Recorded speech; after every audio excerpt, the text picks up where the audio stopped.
tiba-tiba ada bapak-bapak saudara sekalian teriak-teriak, doa saya dijawab Tuhan Yesus, doa saya dijawab Tuhan Yesus. Dia teriak-teriak sampai semua orang dengar saudara sekalian. Semua orang nengok ke dia saudara sekalian. Terus sampai di bawah dia peluk Pak Pariaji. Pak Pariaji nggak kenal dia. Dia bilang, Pak Pariaji saya apotekernya Ibu Eti dulu katanya gitu. Terus doa saya dijawab Tuhan Yesus, dia bilang gitu. Lihat kok Pak Yo gitu ya, Pak Yo apoteker. Terus dia bilang, Eti katanya, wah kalau Eti sembahyang, Om Yo selalu doain Eti, tepang tangan Eti dari belakang. Om Yo bilang, Tuhan Yesus anak ini baik, Tuhan Yesus anak ini mau dekat engkau. Jamah Tuhan Yesus jadikan, Tuhan Yesus Eti ini anakmu di dalam Yesus Kristus Tuhan. Dia katakan begitu. Bapa Sorgawi di dalam nama Tuhan Yesus, saat ini kami berdoa bersama Tuhan Yesus. Terima kasih atas kasih-Mu pada kami Tuhan Yesus. Kalau sore hari ini kami berkumpul bersama, kami beribadah kepada Engkau, kami memuji dan menyembah kepadamu.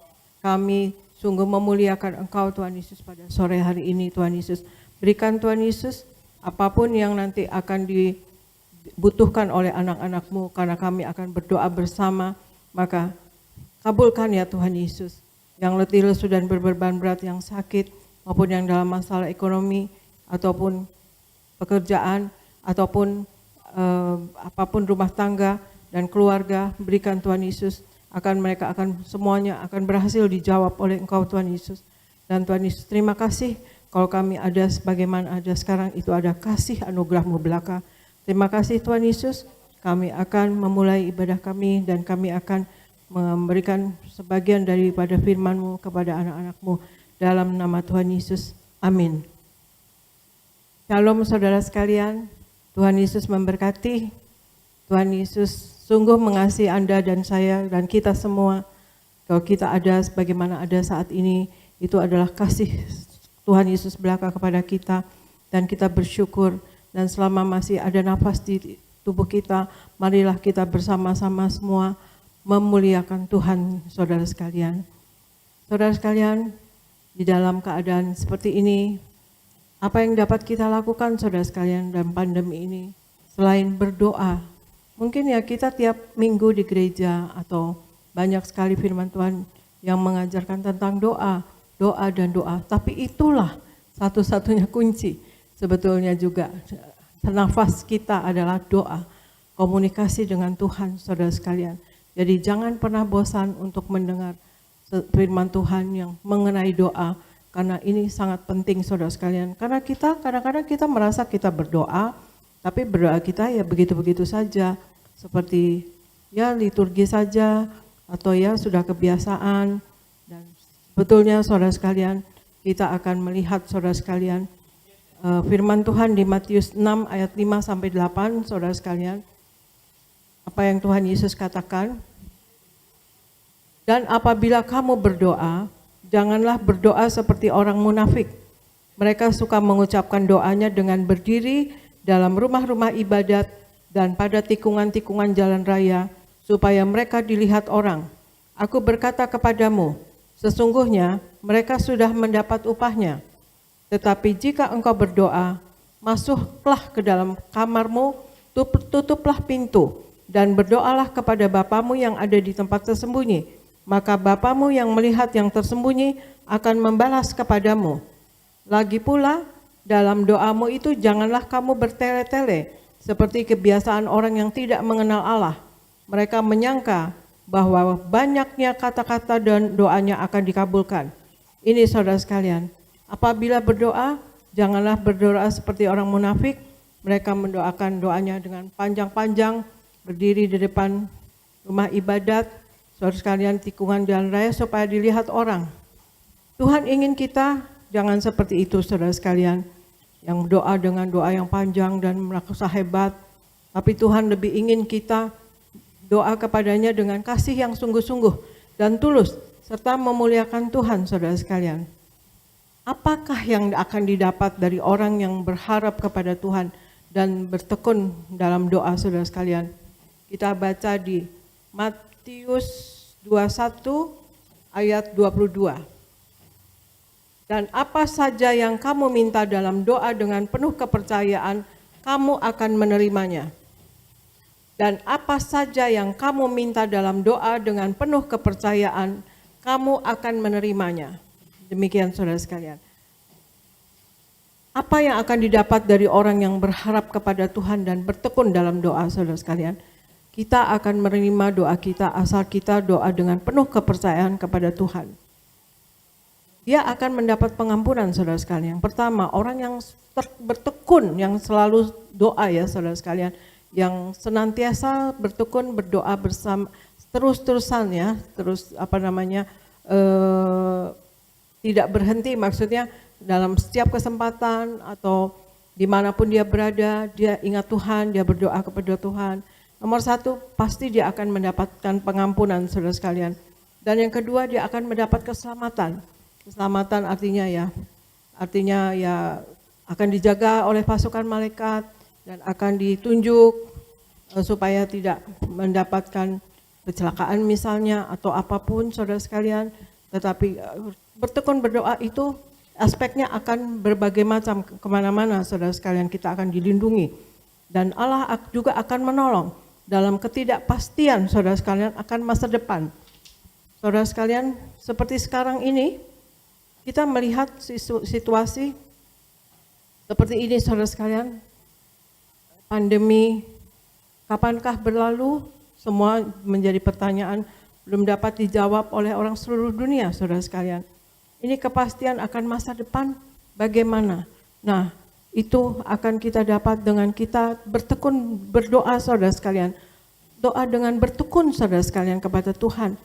Nah, waktunya Tuhan saudara sekalian nanti yang akan menjawabnya. Kita lihat di Yosua 1 ayat 9 saudara sekalian. Kita melihat akan masa depan saudara sekalian. Bukankah telah kuperintahkan kepadamu, kuatkan dan teguhkanlah hatimu.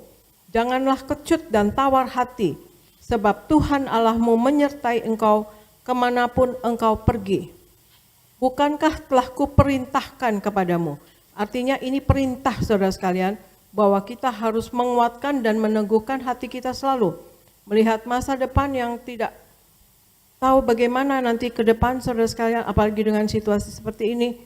Tuhan katakan ini perintah ya, Tuhan katakan ini perintah dari Tuhan. Kuatkan dan teguhkanlah. Nah, ini kadang-kadang ya kita lemah melihat situasi, keadaan, terlebih ya banyak belum mendengar kabar-kabar, banyak mendengar juga obat-obatan kurang dan sebagainya, rumah sakit kurang atau apa, ya begitulah mengerikan saudara sekalian. Tetapi kata Tuhan, kuatkan dan teguhkanlah hatimu.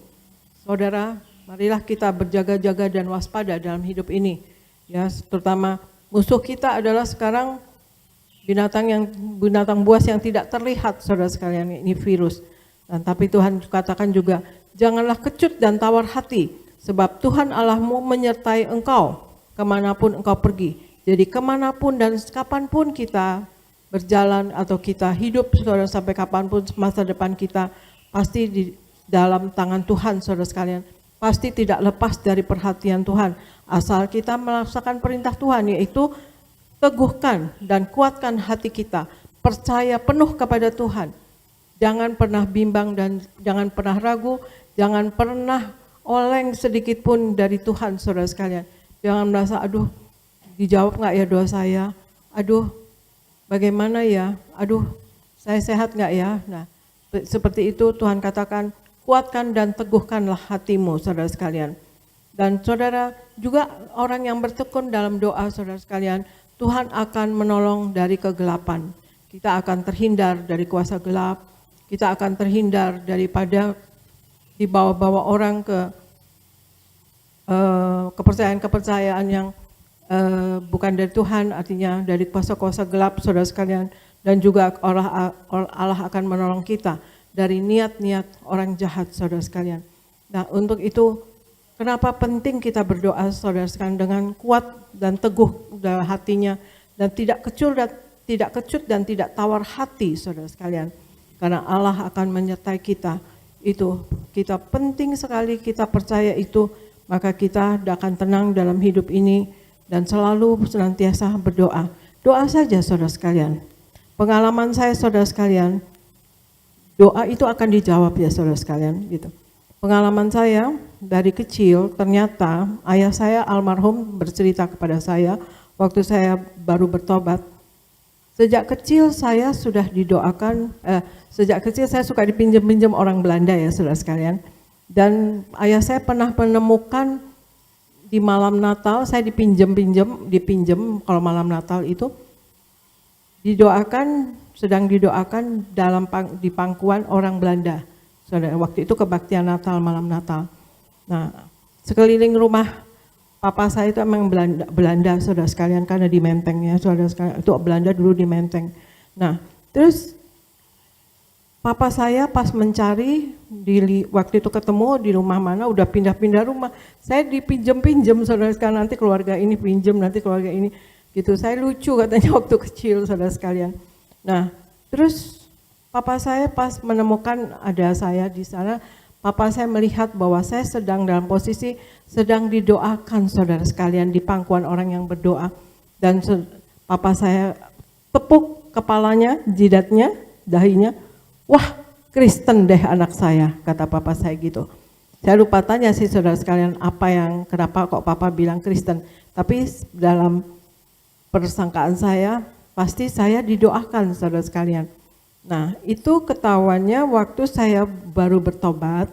Saya kan bikin PA di apotek saya saudara sekalian. Itu saking semangatnya saya untuk PA saudara sekalian. Kursi saya lurus itu nggak boleh pembantu yang pegang atau OB yang pegang, tetapi kalau pel boleh nyapu pel. Tapi kalau kursi untuk ibu-ibu yang PA itu saya yang lurus-lurusin sendiri saudara sekalian. Saya urut-urutin dan saya lurus-lurusin saudara sekalian, saya atur gitu. Sehingga saya ada PA itu Senin, Rabu, Jumat, dan Sabtu saudara sekalian. Nah, jam 10 pagi. Jadi adik-adik saya dan juga pegawai saya tentunya, meskipun pegawai saya banyak juga yang bertobat, katakan bahwa kalau mau lihat ibu lagi gila, itu datang deh jam 9, katanya gitu ya saudara sekalian. Artinya itu saya lagi atur-atur bangku, yang mana saya bahagia sekali nanti akan diduduki ibu-ibu semua yang mau belajar firman Tuhan, saudara sekalian. Karena memang cita-cita saya sejak saya belajar Alkitab, sampai saya nenek-nenek saudara sekalian, saya mau kumpul sama ibu-ibu untuk dengar firman Tuhan. Itu cita-cita saya saudara sekalian. Nah, jadi saya bahagia sekali. Nah, tahu-tahu adik-adik saya bilang ke papa saya, kalau papa mau lihat kakak lagi gila, datang deh jam 9. Betul ayah saya datang saudara sekalian, duduk di bangku paling belakang, belum ada orang itu jam 9. Saya lagi atur-atur. Terus tahu-tahu udah deket ke ayah saya bilang Eti gitu. Wah, saya kaget saudara sekalian, ada papa. Gimana Pak? Wah, papa nggak heran kamu kayak gini. Papa udah tahu kamu akan kayak gini gitu. Maksud papa apa? Nah, ceritalah ayah saya seperti itu.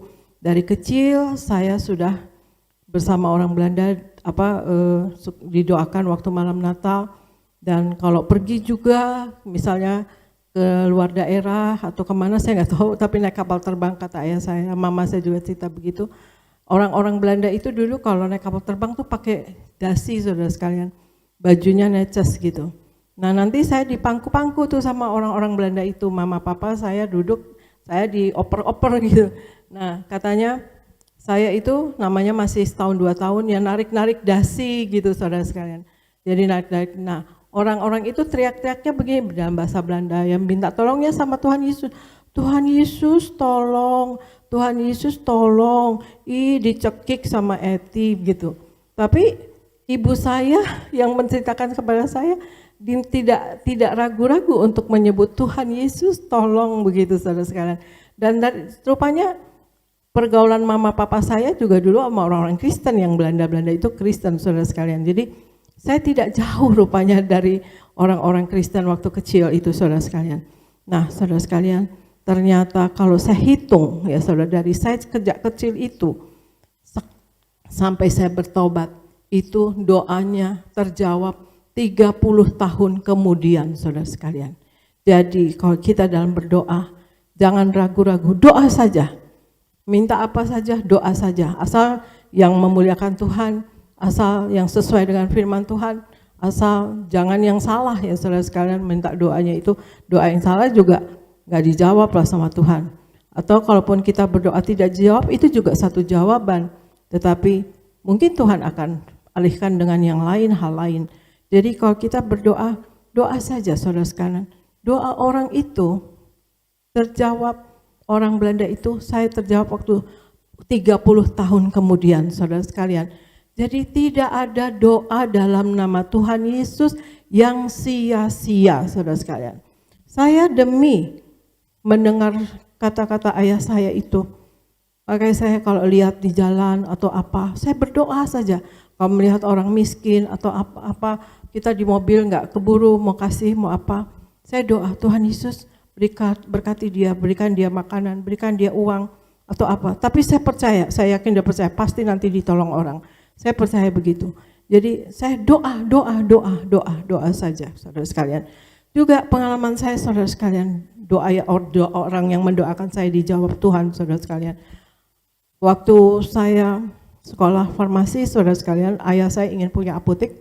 Saya disuruh mempelajari manajemen dari kimia farma, saudara sekalian. Jadi saya disuruh kerja. Ayah saya punya koneksi, tapi kimia farma di Cikini. Tetapi karena teman-teman saya, seliting saya pada sekolah kedokteran, saudara sekalian, jadi teman-teman saya bilang, oh di UI, di RSTM itu ada kimia farma juga. Jadi saya sama teman saya datang ke sana dan saya diterima, saudara sekalian, di sana. Ayah ibu saya marah, nggak suka karena katanya banyak orang sakit. Tapi saya tetap di sana karena makan siang sama-sama teman-teman saya, saudara sekalian, teman-teman sekolah yang dulu yang SMP gitu ya, sama-sama jadi makan siang sama-sama. Mereka sekolah kedokteran. Nah, saya sebagai orang yang beragama lain dulu, saya itu orang yang taat, saudara sekalian. Saya menjalankan agama saya dengan baik dari kelas 4 SD, saudara sekalian. Saya rajin, 5 kali saya sembahyang, saya rajin, saudara sekalian, dalam setiap hari. Nah, waktu di kimia farma itu saya kerja, itu honorer, bukan pegawai ya saudara sekalian, honorer. Itu saya itu tetap menjalankan sembahyang kalau emang waktunya sembahyang, saudara sekalian. Nah, pimpinan di situ, saudara sekalian, apoteker ya, namanya Pak Yo, melihat saya sembahyang. Nah, saya disuruh sembahyang di satu ruangan yang ber-AC, di satu yang ada kaca, saudara, pintu kaca ya gitu. Di situ aja, saya heran kenapa saya disuruh situ. Yang lain ada juga yang sembahyang, tapi kok di tempat yang biasa gitu. Saya disuruh di situ, dipaksa harus di situ. Di situ saja ya Eti, katanya gitu. Dingin katanya gitu. Ya saya ikuti. Nah, saya sembahyang. Saudara. Ternyata saudara sekalian, sesudahnya ya saudara saya tahu, ternyata dia itu kalau saya sembahyang, dia tumpang tangan saya dari belakang. Dia katakan, Tuhan Yesus, anak ini mau dekat kepada Engkau, Tuhan Yesus. Jamah dia menjadi anakmu, Tuhan Yesus. Saudara sekalian, apa yang terjadi, saudara sekalian? Waktu saya sudah bertobat, saya main organ di Ratu Plaza, saudara sekalian. Masih Tiberias Ministry ya. Pak Pariaji, kita belum gereja waktu itu, belum gereja Tiberias Indonesia, tapi masih Tiberias Ministry. Antara tahun 88-89. Saya sudah mendengar dari lama bahwa apoteker tersebut sudah ke Amerika, pindah jadi warga negara Amerika dengan buka usaha seperti Aqua ya, saudara sekalian, Aqua galon gitu ya. Dan berhasil pula di Amerika. Saya dengar dari teman-teman saya begitu. Jadi saya nggak mikir apa-apa, saya nggak tahu yang dia tumpang tangan ke saya itu, saya nggak tahu, saudara sekalian. Tetapi saudara sekalian, waktu di Ratu Plaza kami ibadah, sudah selesai ibadah, tiba-tiba dari tengah kan itu kalau bioskop kan berjenjang ya, tempat duduknya dari atas ke bawah gitu, saudara sekalian. Saya di mimbar, nah Pak Pariaji juga sudah ke bawah gitu. Nah, tiba-tiba ada bapak-bapak, saudara sekalian, teriak-teriak, doa saya dijawab Tuhan Yesus, Doa saya dijawab Tuhan Yesus. Dia teriak-teriak sampai semua orang dengar, saudara sekalian. Semua orang nengok ke dia, saudara sekalian. Terus sampai di bawah dia peluk Pak Pariaji. Pak Pariaji nggak kenal dia. Dia bilang, Pak Pariaji saya apotekernya Ibu Eti dulu, katanya gitu. Terus doa saya dijawab Tuhan Yesus, dia bilang gitu. Terus dia naik ke atas, saudara sekalian. Saya di organ, masih di organ, saudara sekalian. Karena jemaat belum pulang, saya masih membunyikan organ, saudara sekalian. Terus dia katakan, saya lihat kok Pak Yo gitu ya, Pak Yo apoteker. Terus dia bilang, Eti katanya, wah kalau Eti sembahyang, Om Yo selalu doain Eti, tumpang tangan Eti dari belakang. Om Yo bilang, Tuhan Yesus anak ini baik, Tuhan Yesus anak ini mau dekat engkau. Jamah Tuhan Yesus, jadikan Tuhan Yesus Eti ini anakmu di dalam Yesus Kristus Tuhan. Dia katakan begitu. Dia teriak-teriak, dia nangis, saudara sekalian, bahwa doanya dia dijawab Tuhan Yesus, saudara sekalian. Itu saudara sekalian, tidak ada yang sia-sia dalam berdoa. Kalau saya hitung, saudara sekalian, dari saya kerja itu sampai waktu saya kerja itu, saya belum menikah dengan Pak Pariaji. Saya kerja sampai saya bertobat itu 12 tahun, saudara sekalian. 12 tahun kemudian dijawab, saudara sekalian. Tapi bahagianya Pak Yo adalah dia di Amerika mendengar, saudara sekalian, kalau saya jadi anak Tuhan. Saya juga nggak tahu dari mana dia dengar. Saya juga nggak tahu karena nama saya kan dia taunya nama saya Eti ya. Sedangkan nama saya di gereja tuh Darniati. Karena memang nama saya Darniati. Akte kelahiran saya cuma namanya Darniati aja, Darniati tok. Makanya dipakai nama Darniati Pariaji kalau di gereja, saudara sekalian. Itu kan Darniati, tapi kok bisa dengar dia? Itu kan pada orang-orang manggil saya nama kecil ya, Eti gitu, nama panggilan, saudara sekalian. Nah, itu bisa tahu dia, saya nggak tahu dari mana gitu. Memang pernah lah saya memang diundang-undang dan bersaksi seperti di Kanada. Di Kanada juga ada orang bertobat waktu saya bersaksi, saudara sekalian. Dari agama lain, terus jadi ya, saya diundang kemana-mana sih memang, keluar negeri juga di Indonesia karena pertobatan saya waktu itu. Mungkin ya kabarnya sampai ke sana. Jadi, nah itulah bahagianya Pak Yo, dia berdoa dijawab Tuhan, saudara sekalian. Jadi itu yang menguatkan hati saya. Oh, doa-doa aja pasti Tuhan jawab. Apalagi untuk hormat kemuliaan nama Tuhan, pasti akan dijawab oleh Tuhan Yesus, saudara sekalian. Amin, saudara sekalian. Ayo, sekarang kita tingkatkan doa kita. Doa ngomong aja sama Tuhan. Tapi doa yang memuliakan Tuhan ya, saudara sekalian. Memuliakan nama Tuhan. Minta jiwa, minta kerjaan, minta keluarga utuh, minta anak-anak, untuk suami, untuk istri, untuk keluarga, orang tua, dan sebagainya, saudara sekalian. Doa saja, saudara sekalian. Juga untuk rezeki, untuk keuangan, dan sebagainya, saudara. Dan pentingnya juga sesudah kita berdoa, bagaimana saudara sekalian, sesudah kita berdoa, kita harus sabar menanti doanya tersebut dijawab. Nah seperti tadi, orang Belanda tersebut karena tahun 58, orang Belanda sudah diusir dari Indonesia. Dia tidak melihat bahwa saya akhirnya jadi anak Tuhan Yesus. Tapi kalau Pak Yo 12 tahun, dia melihat dan dia sampai datang ke Indonesia dari Amerika, padahal dia sudah warga negara sana, untuk melihat dengan mata kepala sendiri, sampai dia teriak-teriak, saudara, di tengah orang banyak, saudara sekalian, belum pada pulang, dia doa saya dijawab Tuhan Yesus, dia bilang, dia teriak-teriak, doa saya dijawab Tuhan Yesus, begitu saudara sekalian. Nah itulah saudara sekalian, mari kita semangat dalam berdoa. Dalam nama Yesus, saudara sekalian, dan semangat ya saudara sekalian. Nah, kita dalam menunggu doa itu dengan sendirinya harus sabar. Nah, sabar itu ada ya lemah lembut, menanti, ya menunggu. Nah, itu kan kadang-kadang kata orang pekerjaan menunggu itu sangat tidak enak ya saudara sekalian ya. Tapi ya, kita harus sabar saudara sekalian. Yesus jemaat